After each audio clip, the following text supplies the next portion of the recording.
I was born and raised in Hong Kong in the early 70s. So at that time, the economy in Hong Kong is rapidly growing. So especially in the 80s, so everything was good. I had a lot of opportunities at the time.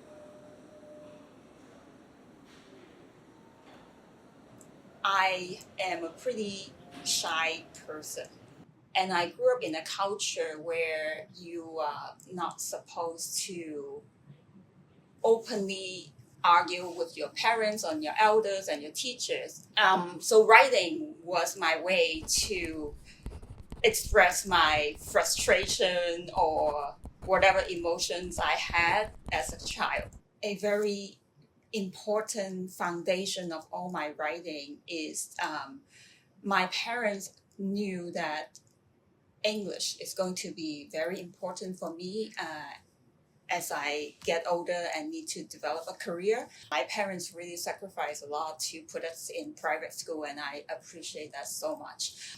And at the teacher parent conference, my teacher told my mom that I have never seen like an 8-year-old who could write such poignant story. Your daughter really is good at writing.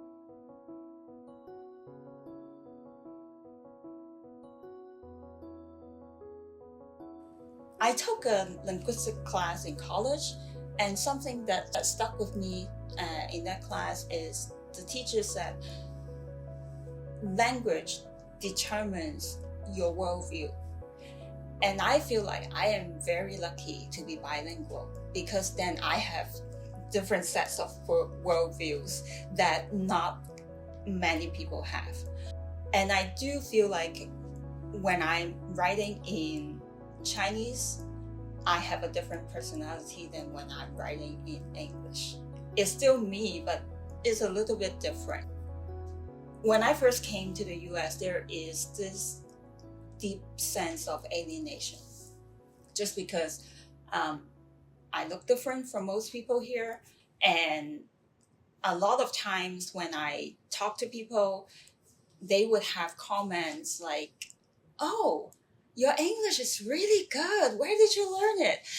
That sounded like a compliment, but is to me, as people will say today, is kind of a microaggression, right?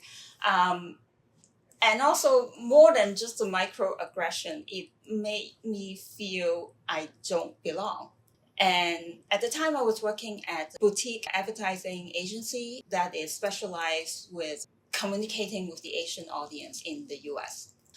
So with that experience also, it helped me understand that I could actually be the bridge between cultures. To me, there is a need to have my kids understand my culture, where I'm from, who I am. But as my kids get older, I feel like one of the best ways for them to really understand me and my culture is through reading stories.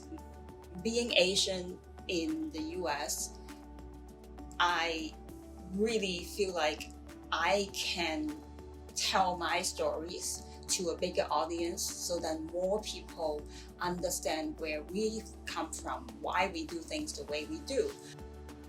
And I have been listening to NPR since I've moved here, and I really love the Moth Radio Hour. And I think after listening to that show for a year or so, in my mind, I felt like, okay, one day I'm going to go on that stage and tell my story.